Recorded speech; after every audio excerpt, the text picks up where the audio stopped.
আসসালামু আলাইকুম, শিকড় এগুলোতে স্বাগতম। বেশ কিছুদিন ধরেই আপনারা জানেন যে আমার ছাগলের অবস্থা খারাপ। প্রায় 15টার মতো ছাগল মারা গেছে। আমার পিছনে যে ছাগল ঘর দেখতে পাচ্ছেন, এই দুই ঘর থেকে আসলে অনেকগুলো ছাগল মারা গেছে মেনলি ওদের জ্বর ঠান্ডার জন্য। এবং আমার পিছনে আরও একটা শেড আছে, এখানে কিছু ছাগল রাখা আছে আজকে। এগুলা বেশ অসুস্থ, এই জন্য ওখানে ওদেরকে আর কি কোয়ারেন্টাইনে রাখছিলাম। তো এর মধ্যে একটা সুসংবাদ, সেটা হচ্ছে আমার গতকাল রাত্রে আমার খামারে, মানে হচ্ছে আমার ছাগল খামারে একটা নতুন সদস্য আসছে, দুইজন। সেটা দেখানোর জন্য আজকে খামার করার পরে, এর আগে যখন বাসায় ছাগল ছিল তখন হয়েছে, তখন ছিল, কিন্তু এটাই হচ্ছে আমার আর কি খামারের প্রথম ছাগল, যার এই দুইটা বাচ্চা। দুইটাই আলহামদুলিল্লাহ অনেক সুস্থ আছে। পাঠির বাচ্চা হয়েছে, দুইটাই দুইটাই পাঠি। তো মাশাআল্লাহ এর উলানটাও বেশ বড় সড়ো, কিন্তু ভালো নামছে। আশা করি এদের যে মায়ের দুধের চাহিদা এটা হয়তো মেটাতে পারবে। আর আপনারা জানাবেন যে কেমন হয়েছে। আসলে অনেক খারাপ লাগছিল, বেশ কিছুদিন ধরে অনেক ছাগল মারা যাচ্ছিল, অনেকগুলো ছাগল মারা গেছে, প্রায় 15টা। তো এখন আল্লাহর রহমতেই দুইটা ছাগল গতকালকে রাত্রে আর কি এরা জন্মগ্রহণ করছে। তো এদের সুস্বাস্থ্য কামনা করছে, এরা বেশ ভালো থাকবে আশা করি। এবং আরও কিছু ছাগল প্রেগনেন্ট আছে, অল্প কিছুদিনের মধ্যে হয়তো আরও বাচ্চা দিবে। তো ঘরটা খালি, কারণ এই ঘরে হচ্ছে যে ছাগলগুলো ছিল তাদেরকে বাইরে বের করে দিয়েছি আমরা, মানে সকাল থেকে আজকে একটু রোদ উঠেছিল, তো ওদেরকে আর কি আমার বাইরে যে শেডটা আছে ওখানে রাখছি, মানে বাইরে ঘুরে ফিরে খাওয়ানোর জন্য। কিন্তু দুপুরের পর থেকেই বৃষ্টি শুরু, এখনো বৃষ্টি হচ্ছে। তো তাই ভাবলাম যে দেখি ছাগলের কি অবস্থা, ছাগল কেমন আছে। এইটা হচ্ছে আমার হাঁসের ঘর, এটার খুব বাজে অবস্থা, কারণ এই যেখানে ফেটে গেছে, এই ফাটা দিয়ে পানি ঢুকে বৃষ্টিতে এর মধ্যে পানি জমে এটা আর হাঁসের বসবাসের মতো অবস্থা নাই। তো এটা আমরা পরবর্তীতে ঠিক করব। এবং আমার হাঁসগুলো এখন আর কি রাত্রে এই উঠানের উপরেই ওরা সারা রাত থাকে, এই যে এরকম ভাবে। এই যে আমার চীনা হাঁসগুলো এখানে আছে, মুরগিগুলো আছে, মুরগিগুলোর জন্য মুরগির ঘর আছে ওখানে, কিন্তু এই হাঁসগুলোর জন্য আপাতত কোনো ঘর নাই। এদের আসলে খুবই খুবই কষ্টে দিন পার হচ্ছে। এরা আসলে এর নিচে বা রাত্রে এইসব জায়গাতে ঘোরাফেরা করে। আমি আরও কিছু রাজহাঁস কিনেছি। রাজহাঁস আমার খুব ভালো লাগে এবং আমার বাসার মানুষজন খুব পছন্দ করে, বিশেষ করে রাজহাঁসের মাংস। যদিও এটা শুধুমাত্র খাওয়ার জন্য না, ইচ্ছা আছে এই রাজহাঁসগুলোকে আস্তে আস্তে এদের বাড়ানো, ডিম ডিম পারলে বাচ্চা টাচ্চা তোলাবো।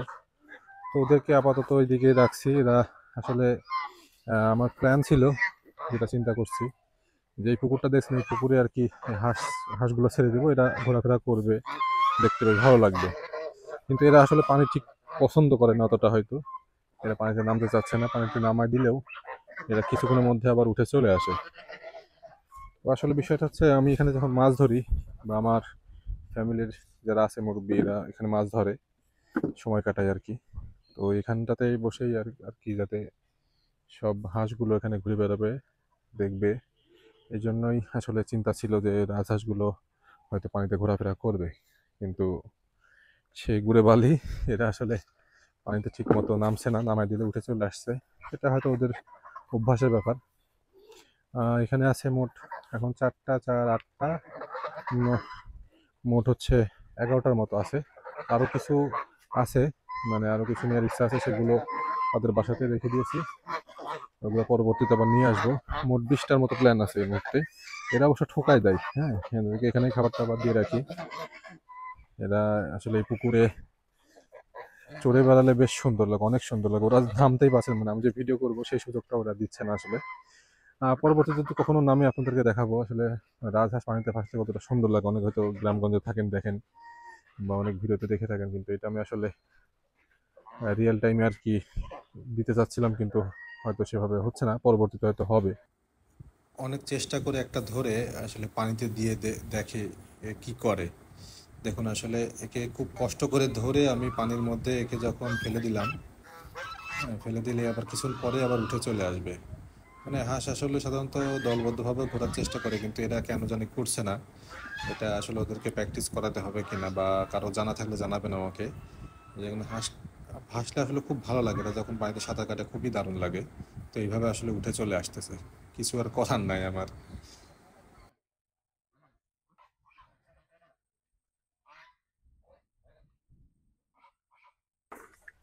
খুবই দুঃখজনক একটা ঘটনা। দেখুন কখন কখন আসলে এর মধ্যে মুরগির বাচ্চাটা পড়ে মারা গেছে, আমি টেরও পাই নাই। আমার আম্মা আর কি কিছু বেশি মুরগি পোষে, এখন এটা আসলে মুরগির বাচ্চা না কোনো পাখি আমি বুঝতে পারছি না। দেখে আমার কাছে মনে হচ্ছে মুরগি, হয়তো কোনোভাবে এর মধ্যে খাবার খেতে যে ঢুকে পড়ছে, কারণ এখানে আমার গরুর খাবার দেওয়া হতো। তো সেটা আর কি আমার বাড়ির পিছনে বলে আমরা খেয়ালও করি নাই। তো ইচ্ছা আছে ঠিক এই ফাঁকা জায়গাতে একটা হাঁসের ঘর করব, এবং কিভাবে করব সেটা আপনাদের পরামর্শ চাচ্ছি।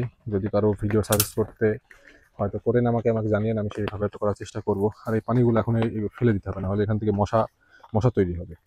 আসলে এইগুলা আপনার বাড়ির আশেপাশে এই সময় খেয়াল করবেন, এই বর্ষার সময় বিশেষ করে।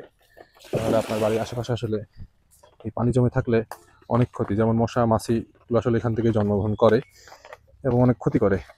তো চেষ্টা করবেন, এটা তো অনেক পানি, এটা তো হয়তো আমি একা ধরে উল্টাতে পারবো না এক হাতে। তো চেষ্টা করে দেখি। আল্লাহু আকবার। না পেরেছি আমি। না ওইটা আসলে মুরগির বাচ্চাই, ওটাও কোনোভাবে এর মধ্যে হয়তো খাবার টাবার ছিল, ও তো ঝাঁপ দিয়ে উঠতে আর উঠতে পারেনি পানি, কারণ এটার মধ্যে অনেক পানি ছিল। এটা একদিনের পানি না, এটা হয়তো আগে অল্প ছিল, কিন্তু গত রাত্রে অনেক পানি হয়েছে এবং আজকে সকাল দুপুর থেকে অনেক পানি হয়েছে, সেই পানি হয়তো এখানে জমা ছিল। তো সবাই ভালো থাকবেন, সুস্থ থাকবেন, আল্লাহ হাফেজ, এবং আমার চ্যানেলটি সাবস্ক্রাইব করবেন।